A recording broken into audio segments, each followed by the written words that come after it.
Very good evening or good afternoon, everyone. This kicks off the beginning of our Fiber Flurry festival.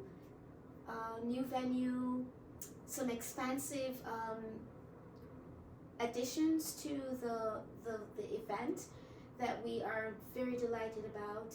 Um, One of the things that has remained the same is our Fiber Flurry symposium or forum or panel, and we are delighted this afternoon to have as our moderator Pilar McKay, and then our visiting fiber artist Kathy Hendershot, Tammy White, and Tammy Fuller. And I'm sure you will learn more about them as we go along throughout the afternoon today. Thank you for joining us, and we hope you find this symposium informative and lovely. Thank you, Ray. Yeah. So it's nice to meet everyone. I think a great way to do an introduction, and the way that I think about fiber, is like say your name, your main kind of medium that you work with, and also your relationship to the fiber itself. I think with fiber arts, it's a really interesting arts plus agriculture bridge, and I'm just curious on what you consider your main medium, and also how do you relate to the fiber if you're shepherdess or anything like that. So we'll start with Kathy. Okay, so I am a hand weaver. I started weaving almost full time right away about 12 years ago, and I mostly throughout my entire career so far have focused on cotton because it was easy to work with to begin with. It was less expensive for the general consumer, and for a few years I was working almost full time weaving custom baby wraps, and the fiber of choice for those for easy care and strength was cotton or linen. So when I stopped doing wraps, according to laws, baby carrier laws, I moved into doing mostly hand towels and some wearables, and of course hand towels, again cotton and linen, and I make between 500 to 800 towels a year. Plus, I do 2 or 3 shows a year to sell the wearables. I am a dyer and a natural dyer at that. My relation to naturally dyeing wool is that the wool I'm dyeing is my flock's wool. And so I'm a little bit proprietary about that. I can't even imagine somebody else processing it at that intimate of a level. I mean, I know that I count on mills to process it to get me the raw supply of it, of roving or yarns, sometimes felt, but when it's time for it to grab some color from nature, I have to be the person to do that. So I have a dye garden, and I get to dye in my backyard in view of the animals that the fiber comes from. And I usually take all of my naturally dyed fiber and I take it out into the world at too many venues for me to count. I've always at some sheep and wool festival or some fiber arts festival trying to sell it and get it out into other people's hands as a supply. And it's great fun. I enjoy meeting so many people who are also interested in what I'm interested in, and I learn a lot because for many people, when they're using my wool, it's as a supply for a craft.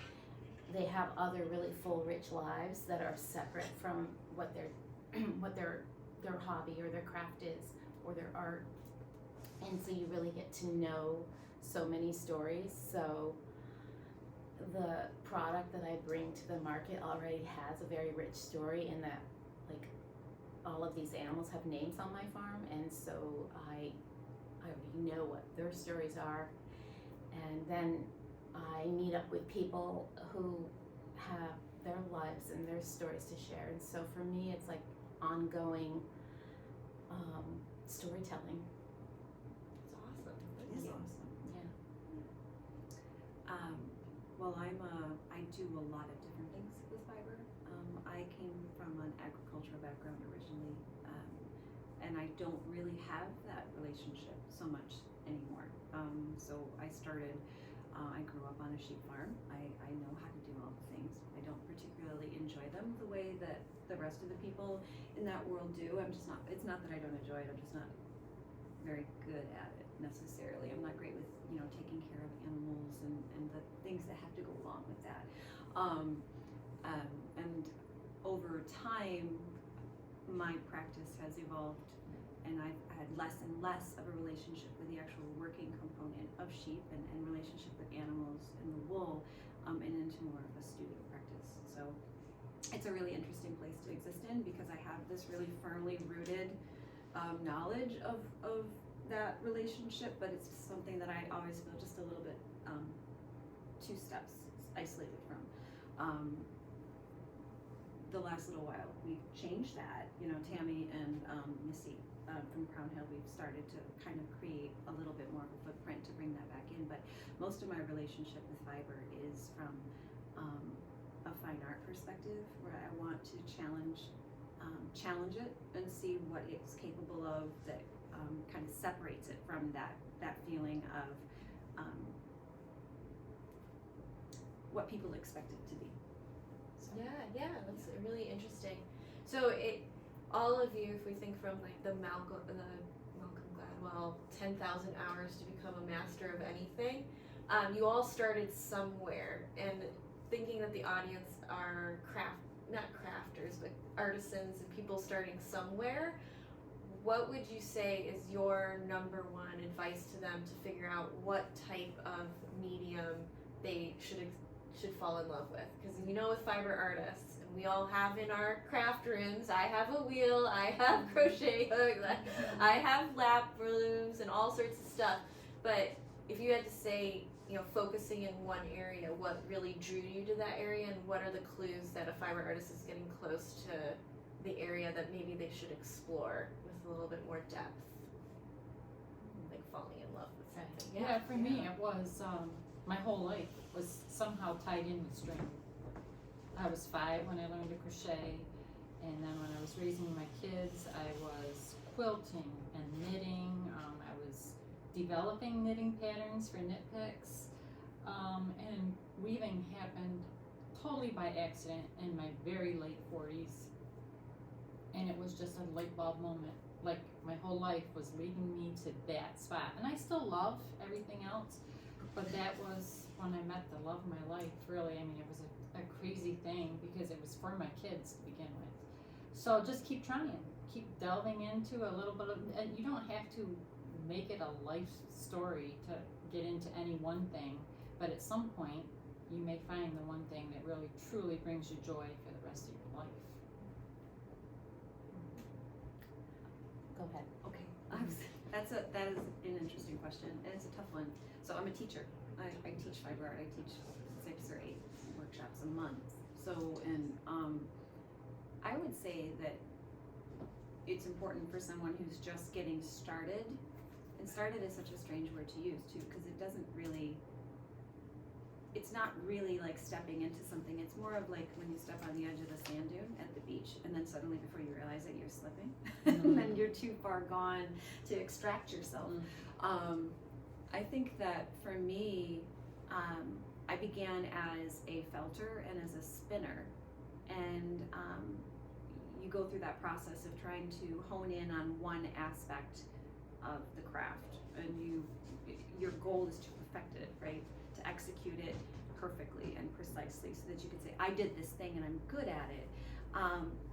But for me, I know, and I can't speak for anybody else, but I reached that point where I was creating those yarns.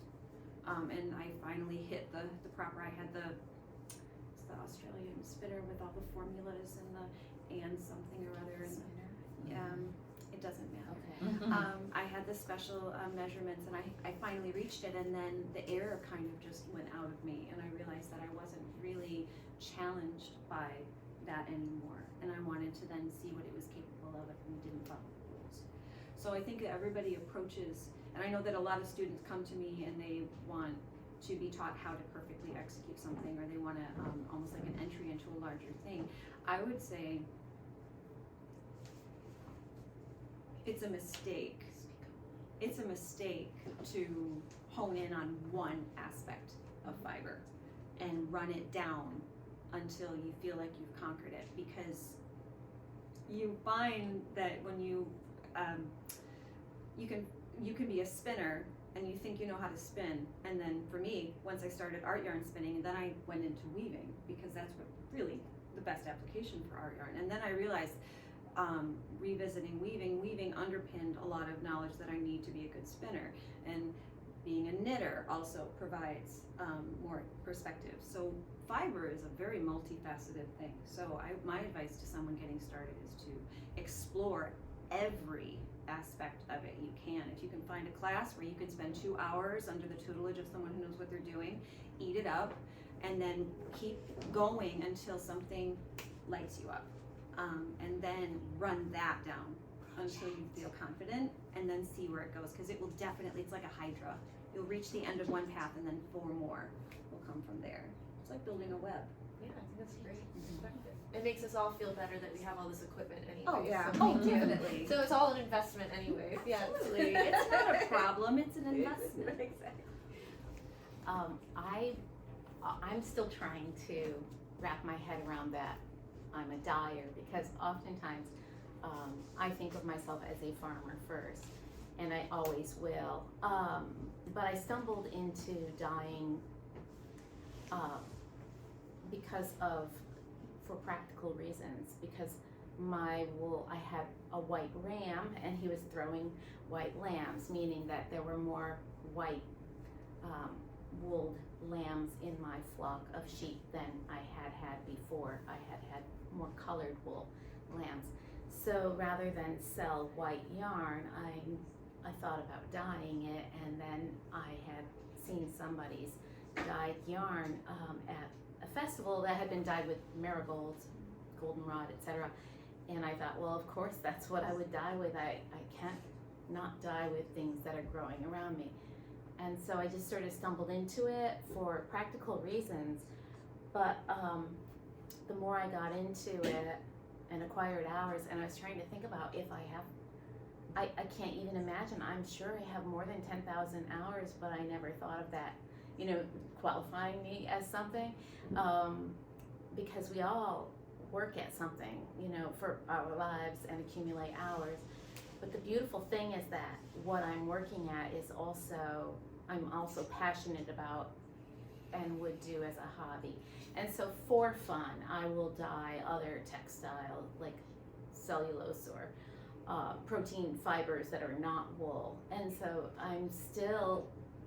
it's kind of lovely that as much as I dye for work, I will still dye for pleasure. And so that tells me I'm right where I'm at. So if whatever you're working at, as your craft, your art, your hobby, if you love it well enough that it's something that you want to do in your spare time, you would want to do it full time. I think that sends you a pretty loud message. I love to spin, but I have very little time for it. But it is my one thing that when I do have time, I don't mind to sit at the wheel. So I'm always going to have a wheel or several in my gallery of tools. And I love to knit, but I'm very, very slow at it. So I always think that that's something I'll do more of when I'm older, but now, anyway. So I think that, I think that, if you pointedly think that this is going to be the thing and lock yourself into it, then you might be disappointed. Just be open to whatever and listen to, it's definitely passion driven, and you know the difference between passion and when you're faced with it. And so you will know. Yeah, I think that's all really great. We're going to do a lightning round question because we've been doing so well with this. Happy accidents in your work. What was one of your happiest accidents? And I think fiber artists can definitely. So something that went wrong but actually went completely right. Natural naturally dyeing is a happy accident quite often. Yeah, quite a bit of the time, because there are so many variables, and so I think I've read that the water in Wyoming County, or no, not here. Sorry, my water is very hard in Vermont, and I use well water, and then I know what I'd read was that the water in Shetland was soft. And so I'm practicing, because I'm going to be teaching in Shetland in the fall, I'm practicing dyeing with softened water to hopefully avoid too many happy accidents in the setting of a classroom. One of my happiest accidents would have been when I had a whole vat of onion skin dye that was just a bright, bright gold, and some fiber that I had accidentally dripped some iron water on came out, golden green, and it was a beautiful olive color, and that's when I started thinking about iron as a modifier. And so anyway, but yeah, you could get a happy accident a day with natural dyeing. So it's your attitude, which I've worked on, and it's always like, great, look at you. Go ahead. No, I was about to say that I don't generally tolerate happy accidents very well. It's a feeling of my nature. The only accident that comes to mind for me is I have this, I had a temper tantrum in studio, which happens quite a bit in my studio. I need a studio with a door. And I was working on something that really confounded me. It was a weaving piece, so my weaving is, it's okay. So it's much more abstract than Kathy. So my weaving is deliberately designed to pull apart and disintegrate and to explore how things work against each other. So I remember I was working with this one piece, and it was like you have this brilliant thing in your head, right? And you have this picture that you want to create, and it can be really difficult to do that with any medium. But fiber is sometimes wool actually has a life of its own, has a spirit of its own, and sometimes will not do what you want it to do. And I tell my students all the time, you have to embrace that, and I have to learn to take that lesson on my own. But I do remember I this big thing, and I had all these mental things stacked on top of each other like this crazy Jenga, and it just wouldn't work. And I pulled it off the wall, and I threw it down on the floor, and I jumped up and down on it a couple times until I felt better. And then I realized it was absolutely beautiful. It was exactly what I wanted, which my mother would say was negative reinforcement of bad behavior. But that's also in my studio. So, that was a turning point for me in my practice. Was that sometimes you just have to throw it down on the ground and jump up and down on it a couple times until you feel better, and then reapproach it. That's my only happy accident that I can think of. So for me, it happens a little bit too close maybe. I do a lot of towels, but that started out by accident, sort of, because towel cotton was way cheaper than the more luxury fibers that I wanted for scarves and shawls. And I was also playing around with color combinations and patterns, what works or what does not work. So, you throw on a few yards of a cotton, it's pretty low risk if you get one that looks terrible. But sometimes you get something so totally unexpected in the way colors play against each other, depending on the weave.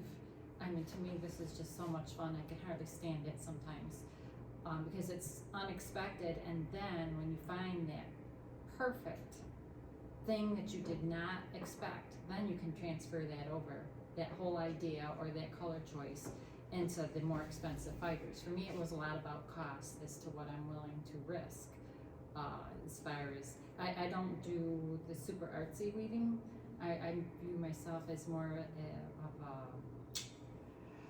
craftsman rather than an artist. But people argue with me about that. But I just feel like as long as I've been in it, there's still such unexpected realities that happen. I think that leads really well into my next question is when we think about the arts and science in a spectrum, right? And we also think about arts and practicality maybe in another spectrum. Sorry to bring some math into this. And you know, we as artists and fiber artists at that sometimes get, you know, pigeonholed into the arts side. But there's a lot of science in this world that we live in. Can you talk about some things that you've learned about your own practice that you would consider more scientific when it comes to the fiber or the color or even in the fine arts, and how it's constructed and things about fiber on that end? Because natural dyeing is science. I stumbled into a discipline that I am not strong in. I was never a strong science student, and I homeschooled my children for 10 years, and I had a reputation for failed science experiments whenever we were working on something, or we were doing a science lab or whatnot. I just don't know how I messed everything up, but fortunately they had outside tutelage for science, and none of them are terrible at it like I am. But there are all kinds of sciences, and I've learned so much. I just figure if I had had natural dyeing as a high school student, I would have been a much better chemistry student. And so it's never too late to learn, and I'm learning all of the time. The thing though about natural dyeing for me is like, I'm a very spiritual person, and so I am very, I care a lot about the environment. I'm very passionate about conservation. So it's a way for me to combine science and those passions, and so the alchemy of it is very pure. And I never knew in my life that I would have an opportunity to explore that sort of discipline, and I'm just like thrilled every day when I'm working in my kettles or I'm making color or whatever, that I'm not too old to learn things. It's a lot of fun. Well, for me, it was math. I loved math, but honestly, when you take a lot of math, you honestly wonder if you're really going to use this the rest of your life. And then once in a while, because I plan big projects or I make one project and somehow I've got to make that happen in something bigger, I'm like, where would I have been without algebra? And truly, I mean, I don't think about it that way all the time, but to be more versatile, you have to be good in some of those things. I don't do much dyeing, almost none, in fact. So I don't really get into how did this color even happen. But for me, it's the planning of projects, which can take hours and hours, and if you don't have a good basis for being able to make equations, it's not going to work for you, or you're going to have some really disappointing moments. That's why I don't textile weave anymore. I suspected you were going to say something like that. I hate math. I love high level math, like the quantum math, like the conceptual math. I love that. But I was raised and actually trained on a textile. You know, we had a farm, we had the barn loom, we had all of that. And one of the things that I really hated the most about weaving as a young woman, as a teen, which is when I was taught, is just how much math there really is in weaving. And it's a weird place for me to live in because I do actually have kind of a science mind. I went to school for genetics. My mind works in a way that you would expect to enjoy math, but I think it just likes to be confounded by perversity, and I've mistaken that for a love of math. And as I get older, I appreciate very much the math that goes into proper weaving, but the only real place that I find science is spinning. The angles, rate of speed, those sorts of things that you would find more suited to like a physics class, that element of science I really enjoy. In my own practice, I'm much more spiritual minded than I am technical minded.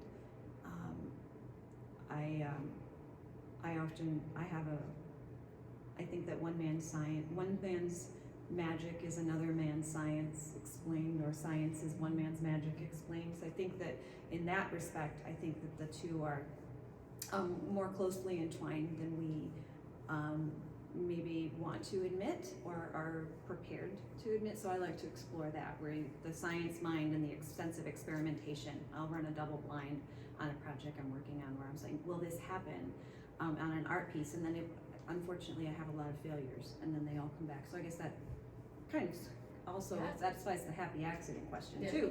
So, which, not a lot of happy accidents, a lot of frustrations and failures that eventually lead to a positive outcome. I think that's all really interesting. So you're probably wondering who I am and what I do. Okay, so this is a good bridge into the next chapter. So I'm Pilar, and my fiber arts project is actually the world's smallest wool shop, which my background is in economics and sociology. I'd worked here at the Arts Council with artists and fiber artists and seeing what their challenges were, and then I started working at Cornell Cooperative Extension for a while and saw fiber farmers and what they were dealing with, and some bridged, some did not. Some were fiber farmers who didn't do fiber arts, and you had a lot of fiber artists who don't know any farmers. So my shop brings together fiber farmers and artists, and just kind of talking and listening, and we're a pop-up shop in the fall, kind of a stationary fiber festival, but it gives us an opportunity when fiber artists walk in and they're like, well, we're looking for this type of yarn, and we go, well, in New York State we might not be well suited for that breed, but we have this other breed that actually, if you're looking for fine wool, is pretty rockin', and probably we should have more of those. So if you buy more of that farmer's wool, guess what they get to do? They get to buy more sheep and quit their day job. So my experimentation has been more on the how do you get these business plans going to have our fiber farmers be more sustainable and quit their day jobs, which is probably everyone's plan. But also, how do you make the fiber artists either know what breeds are available or work within our local environment? Because we're often finding that what is marketed as environmentally sustainable is also traveling halfway around the world, or actually literally halfway around the world when it comes to Australia and New Zealand, and is a huge environmental impact. But if that farm's doing good practices, sometimes you feel better about buying it, but in the end, we know that it's probably better just to go down the road and buy some yarn here. So saying that, I'm really inspired about your connection with the environment, and when I think about our local fiber shed, I'm really passionate about that. We've done art and science, but now let's do art in the environment and how fiber arts can really strengthen our local economies, but also our local environment. Lots of conversation about carbon footprints, and when it comes to, unfortunately, Kathy, this can be a little bit more about our fiber animals and husbandry, but there's a lot with cotton in America as well. Not in New York State. Not in New York State, unfortunately. We could have more linen farmers, but we'll get there one day. You know, what is your take on how we could strengthen this fiber shed locally, and what you've learned in Vermont and what you've learned with and also what you're learning buying cotton on the market and seeing what's happening. So I think I'll start this way, and it's a general question, so don't feel like you need to focus on anything. There's a lot to cover in that question. I could go on and on about the environment and wool, and I do in my classes. So what I think we can all do a better job of is, one of the things that we see in fiber right now as an educator is that we are seeing this huge increase in interest from the general public. Fiber arts have somehow turned some corner where they're infinitely more accessible. They're also not dowdy anymore in the ways that we've had to fight against in the relatively recent past. So people are becoming more and more enamored with it. They're approaching it, they're revitalizing it, they're modernizing it. So we're seeing a lot of people that are starting to dip in. Unfortunately,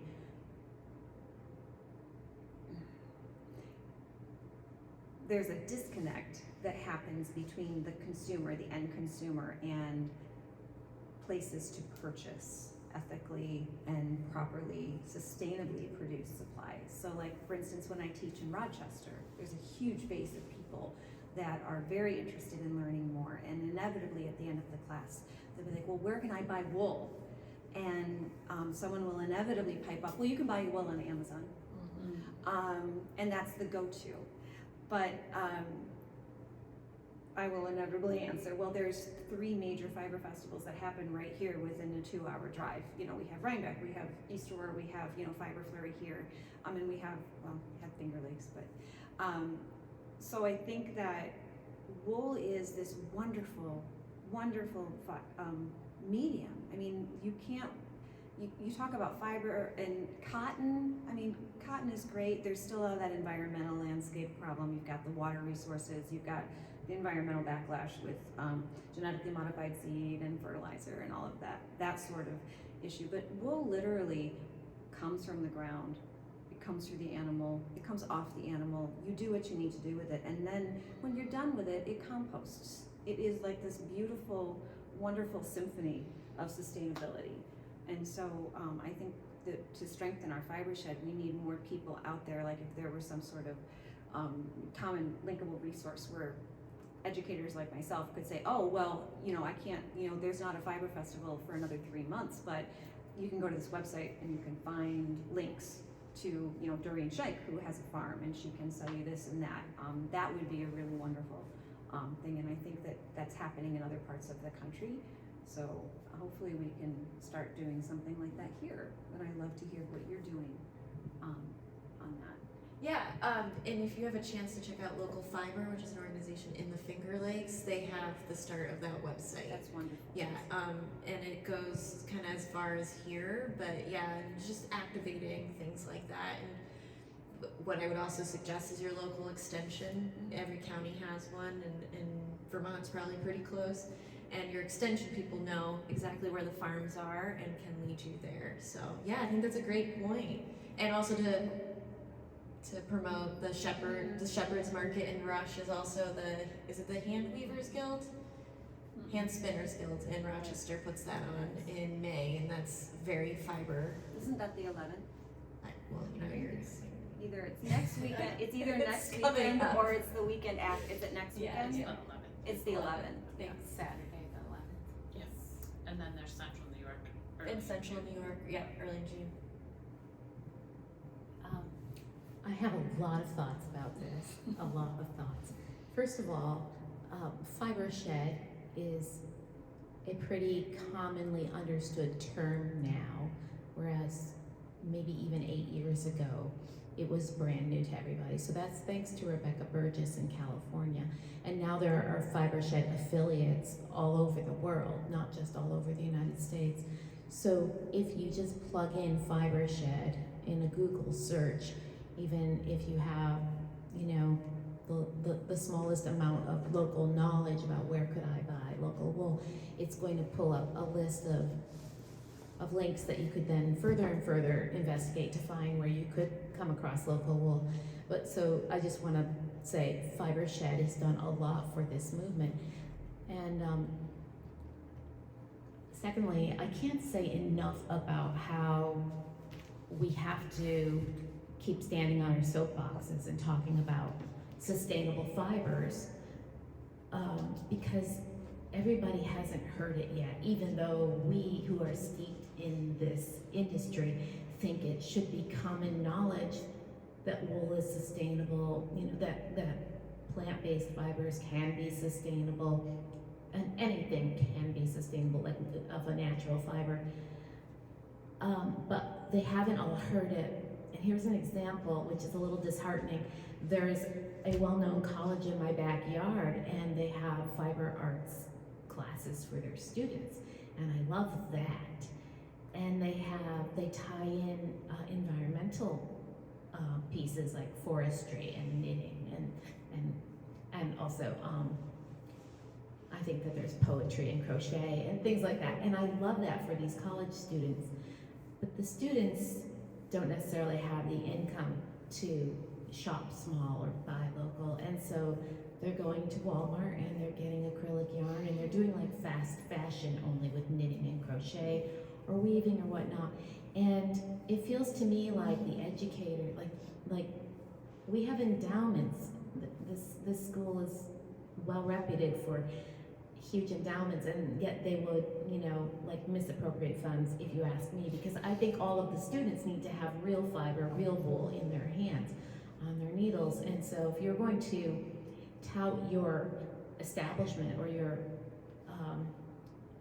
business as being, you know, just don't greenwash it. Don't say that you're one way but then act another. So make it accessible for people that are in a learning situation, in education. So if you're a 4-H leader, that means put out wool yarn for your students if you guys are working on some sort of fiber arts unit. And most of the time I would expect that to be true. But then there is that, there is that cost issue that can make it like not affordable. And so there's many ways to work on that. And so to that I say, don't try to make all the things. If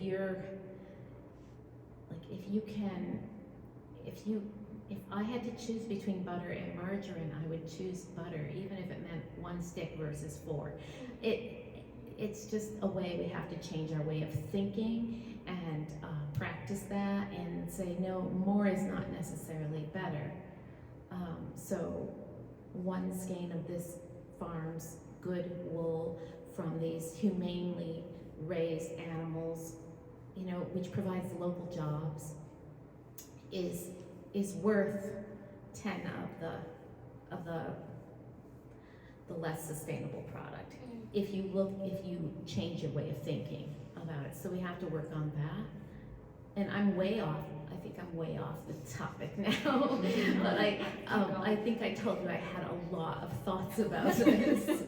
And I would just keep going all afternoon, evening, because I have lots of ideas about how we build the future for a better world by making these kinds of choices and by educating ourselves, but educating younger people, of course.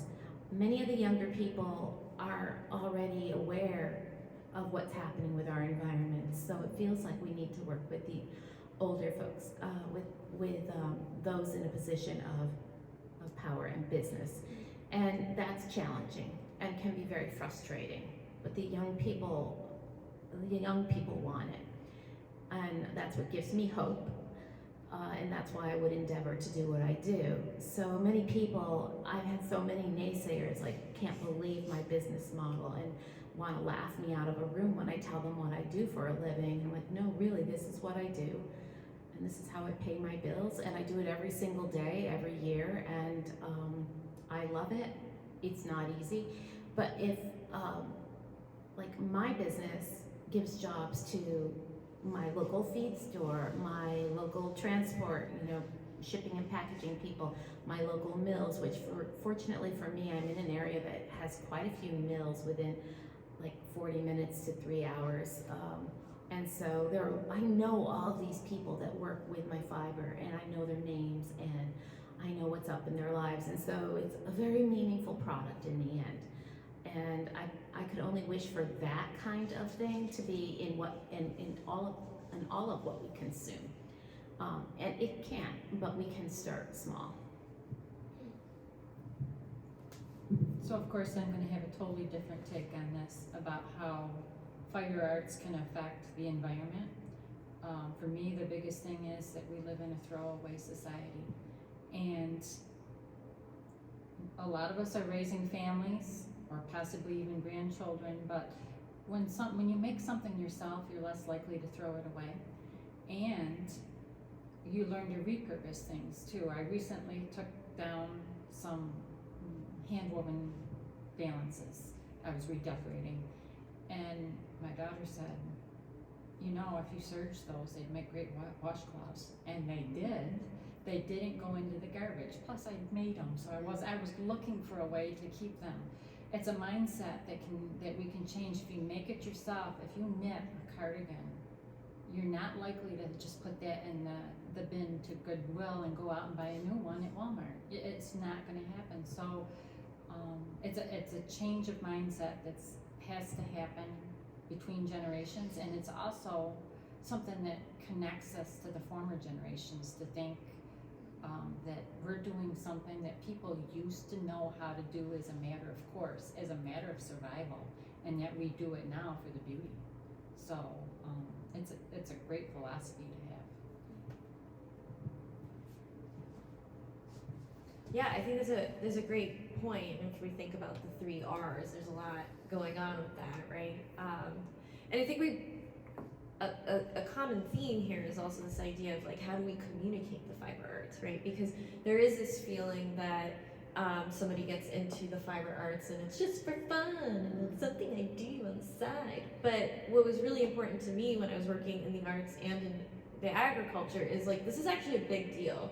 And let's like act a little bit more serious about it. Doesn't mean that there's high barriers to entry. This isn't like, you know, other hobbies like race cars, that it's going to be really, really expensive. And you know, what goes into that? Can you know, even weld your own stuff? Yeah, I'm sure you can. But there is this idea that sometimes we take it lightly, and I don't want to get too much into the sociological and, you know, gender studies of it all, but we know how who comes to our classes, and it tends to be women. And when you explain like, no, this is actually a huge industry, and you know, just because it's all of us looking at it and people from the outside aren't, it is really frustrating. But there's a lot of positives, and I think we kind of have touched on the next generation and also things that are happening in social media. Like if we go to Instagram, there's like, I can say from the shop, we opened and we thought it was going to be knitters, spinners, and weavers, and it ended up being felters, tons of needle felters,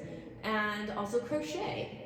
So we're seeing that there's trends popping up, and I know that younger people are loving crochet. Whenever it's anyone under 18 that they say, oh, my child's into this, it tends to be crochet, and I'm like, well, I can't help you with that, sorry. But what are some things to be hopeful about when we're thinking about the fiber arts and where it's going in the next 10 years? And I'd love to hear color trends, because we all want to know what we should be wearing. But you know, what are things that you're very hopeful for moving in the future?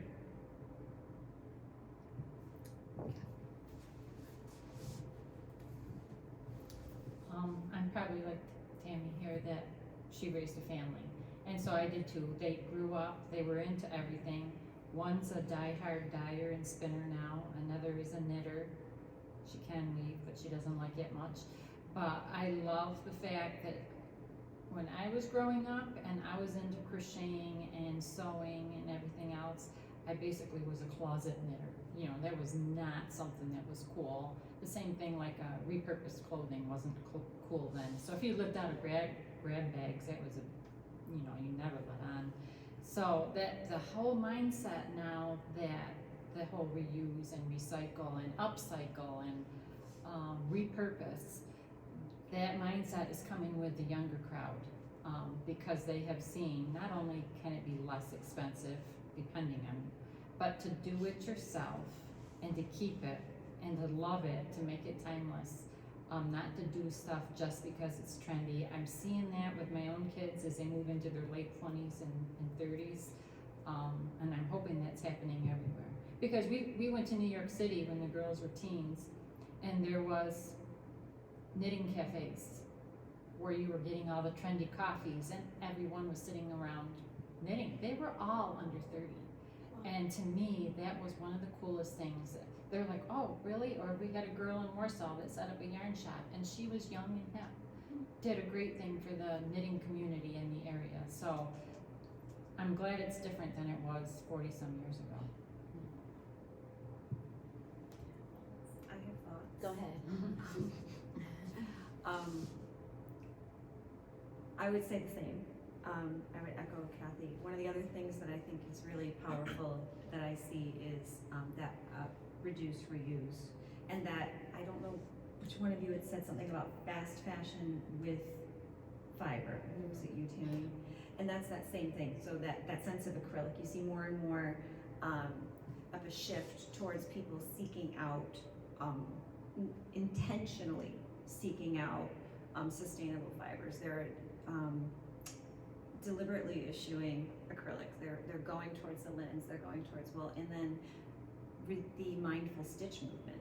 I think is really, really exciting. So I teach that in Rochester, and it sells out every single time. You have the people that come in that genuinely are there because they want to repurpose, reuse. It's become a mark of pride to say, I have repaired this jean jacket 6 times and I'm still wearing it. I'm not going to give up on it until I absolutely have to. So that's no longer, when I was a kid, you know, growing up in the Southern Tier, you know, strapped for cash and such, it was not generally, you know, looked well upon if your clothes were mended. And now you have this younger generation going out there just like deliberately adorning themselves with and they view it as a mark of pride.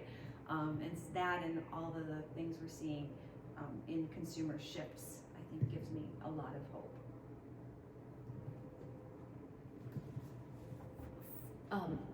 Farm to table is also something that we learned about in the last, I mean, time flies, so it could have been longer, but it feels like in the last 10 or 15 years.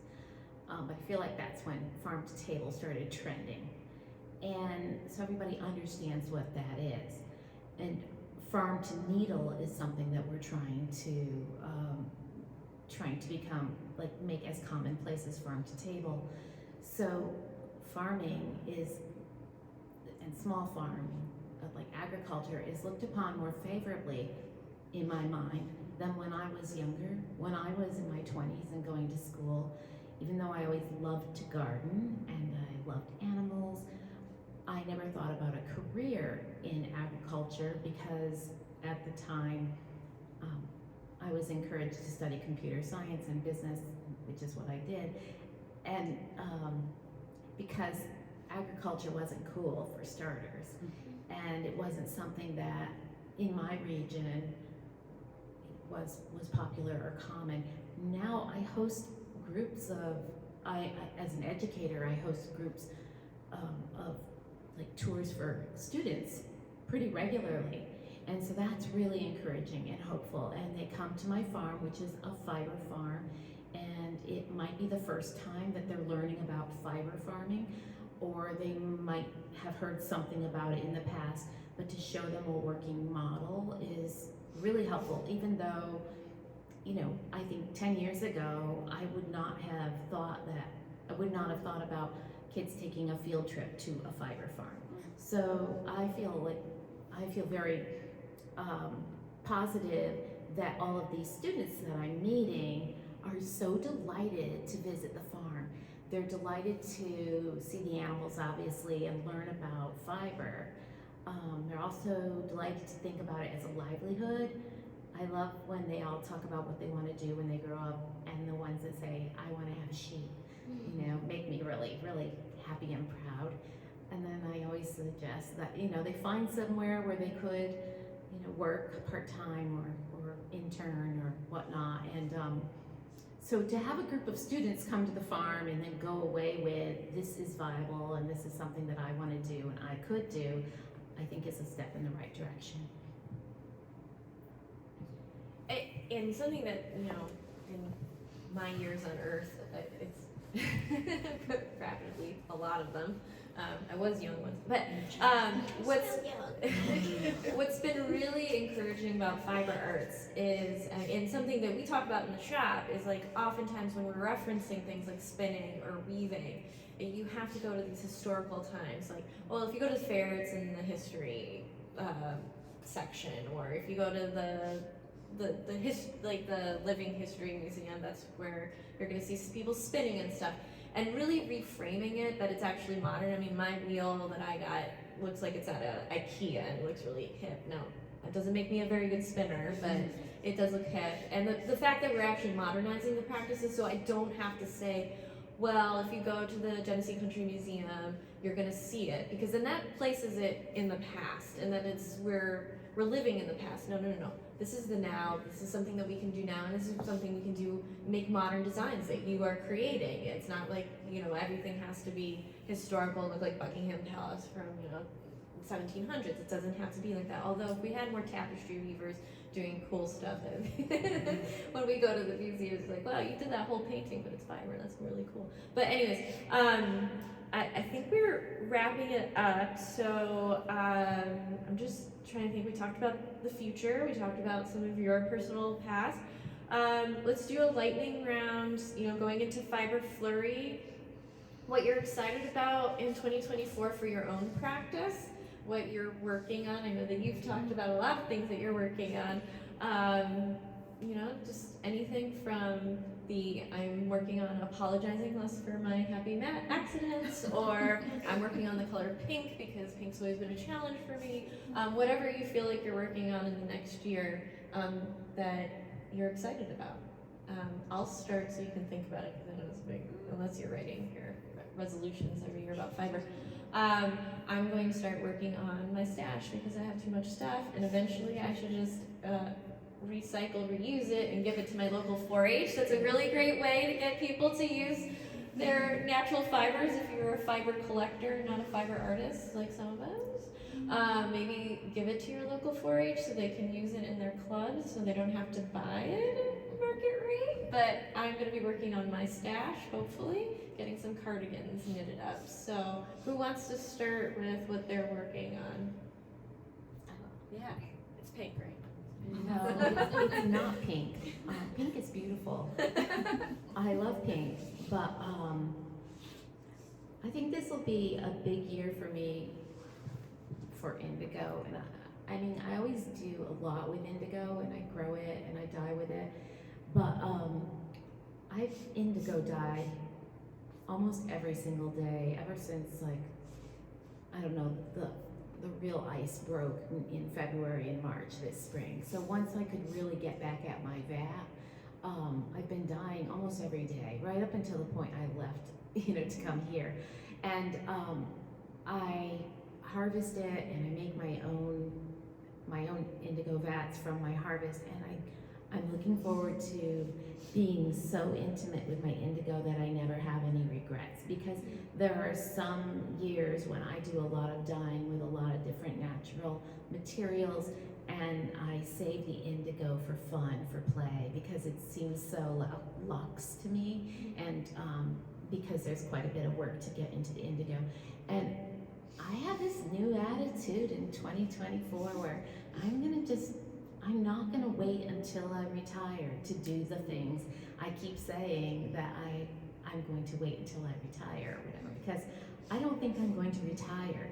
So I'm gonna be in that indigo. I'm gonna give myself like an indigo challenge and see if I can indigo dye like every single day this summer or something like that. Wow. I don't know. I just feel like there would be nothing wrong with that. Nothing wrong at all. So I'm with Pilar. I have almost an immoral amount of string in my house. And I tell you, I had to call my string store. I call it the weaving shop, I call it the string store. And she said, "Where have you been?" And I said, "I've been trying to use what I have." And I've come up with some pretty cool things because I only had a third of a comb. So even if I end up buying, and I know I will still buy yarn, but if in every project I can use what I already have, that's a little step in the right direction.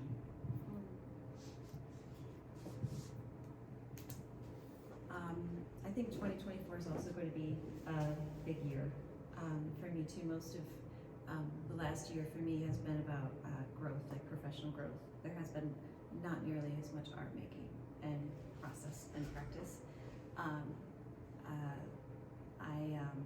I'm really excited about some projects that are coming up in the summer. So I opened a gallery almost a year ago in July with 2 other women artists. So we've been doing the gallery thing, and that has consumed so much of my time. The bureaucracy and the publicity and all of the things that come along with running a gallery, and the gallery is closing at the end of June for a hiatus while we prepare a new space, which is really, really exciting. But for the summertime, because I have all this free time now that I don't have now, I've got some projects that are like series of a lot of actually natural dyes, which I haven't really talked about since I don't feel worthy to talk about natural dyes in the same room as Tammy White, but I do that as well. So also a lot of indigo on my horizon. I've been growing and working with some people to establish kind of a little mini growers network. We've been working on that since last fall, so that should happen in the summertime. And there's a couple really big things that I'm not at liberty to talk about quite yet. But mostly I'm just really looking forward, actually this year, to getting more connected with the land again.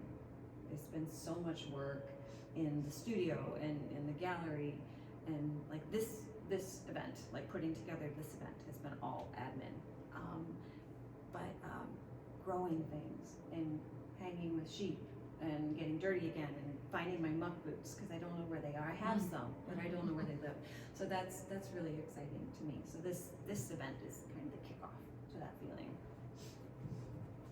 Well, thanks to everyone. I just want to loop back, if there are people online, some resources if you liked what you heard here and want to go to the next step. Obviously, visit all these artists on Instagram and at shows. There's also a great book by Clara Parks called Vanishing Fleece, which is the green book, which goes into an exploration of what the United States fiber supply chain looks like. That sounds very economic, but she is an excellent writer and it doesn't read like that. It's not like you're reading. But what's great about that book is you start to learn about what it takes to build a fiber shed. And if you're looking in the New York State area, please shout out to localfiber.org. I used to be on the board and active, and they're doing a lot of great work. Or look into the research of Dana Havis, who's done a lot of work in our area. I'm trying to think of anything else that's useful, but yeah, just go out there, try to read specific stuff. There are only happy accidents when you're starting. Remember, a sweater is just 3 tubes that you put together. There's nothing really you can't achieve once you start out in the fiber arts. So yeah, thanks to everyone here. And I think we're gonna wrap it up. Any questions from the audience? Anything you want to add? Just a quick question, especially listening. I should probably use the microphone too. Just a quick question. What if you're an organization like ours receives a lot of donations of schemes of, and especially if you're not a fiber artist who knows wool, and if there's synthetic fibers in there, do we pass it along to the 4-H people as well, or give it away, or use it at art camp, which I've kind of done? Thoughts? Yeah, I mean, I think it's still reused. Like, it's one of the 3 R's, and I'm gonna pass it down, but my thoughts are 4-H, still, donations are good. Also, nursing homes, I mean, like, unfortunately, sociologically, there's just a generation that prefers acrylic, and we saw it in the store, and some of it was marketing. And they say, oh, wool's too scratchy, and you're like, I don't know what to tell you, they have superwash merino now. Like, we fixed that problem, and Cormo and all sorts of other breeds.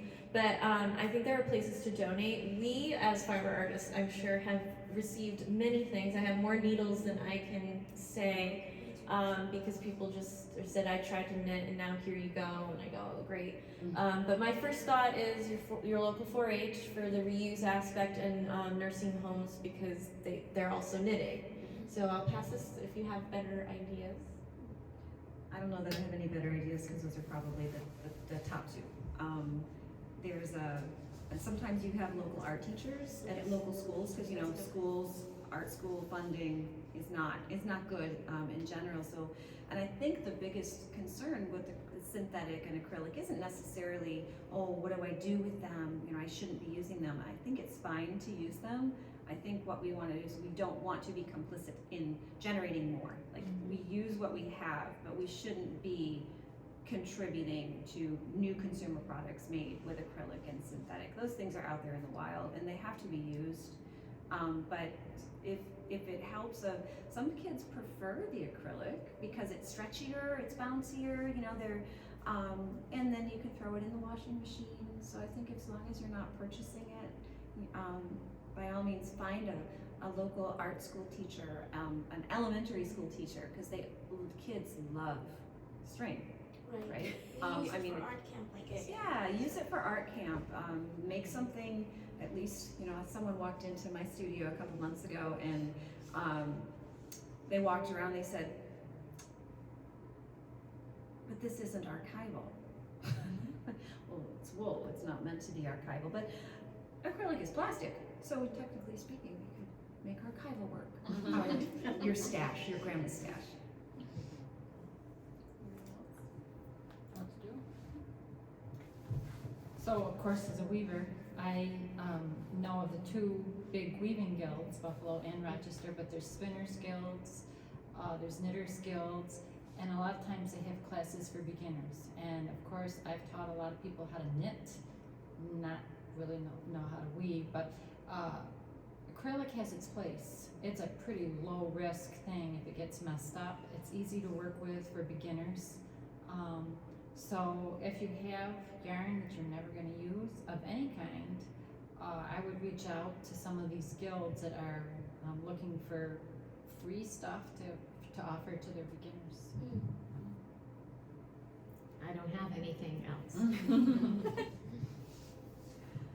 And you know what's also good about getting acrylic into beginners' hands is to see the difference when they get it. Yep. Okay, we'll start with superwash merino, which we Yeah. love because our indie dyers love it. But then when they start to get other breed specific stuff, they can. And also, it does go to say that some people do have allergies, and it's good to know that acrylic exists. But it's also good to know that we have other like cellulose type of fibers. That honestly, the technology has gotten so good that getting a bamboo or some other thing is like amazing. But yeah, that's what we would do with the stash. It's not easy to dye though, acrylic. No, It just impossible. rejects it. Because it's plastic. Any other questions from the audience? Sorry we didn't cover beadwork, Bethany. That's for the next panel. I just checked my label. I am very allergic to wool, so. Yeah. But I love wool. I love looking at it. Well, this is why we have superwash, right? And turtlenecks. And alpaca. Yeah, that's true. Alpaca is very, and washable. Some people are allergic to alpaca. I have alpacas, and I'm always surprised at how many people are allergic to mohair, or allergic to alpaca, or allergic to wool. And I often wear a layer under my wool because I'm sensitive, but wool is the best for it. It's what I sleep in and what I wear, you know. Almost, this is wool. I just, you know, it's not 100% wool, but it's the most breathable fabric for me, over linen even. And I don't want to be a pill, but superwash makes me upset because it's plastic coated wool, and so if we could put superwash into that acrylic category, I would feel a little better about this discussion, because to me, no sheep grows superwash, and so that wool has to get dipped into plastic, and I just feel like it's a travesty. But I do know it's one way. It's baby steps, you know. It's like Gateway. It's a gateway drug to yeah, wool. yeah, It's wool adjacent. yeah, way adjacent. Are there any other questions out there? Okay. Well, thank you all. I'm very excited about the weekend. Yeah, thank you so much for sharing your perspectives. And I think something that, you know, I don't want to put this on, like, if Claire Parks is listening, but like a really great anthology of your essays on the environment, your essays on the arts, your essays on craftsmanship. I think there's definitely a place for that, especially since some of our fine art, fiber arts magazines are starting to fold, so we're not getting that connection anymore, but a nice volume on hearing what people think fiber arts will be in 2034 or 2044 would be a great book for us to have for our own conversation. So I think this was a good start for that, and thank you for all your perspectives, and keep fiber earning. So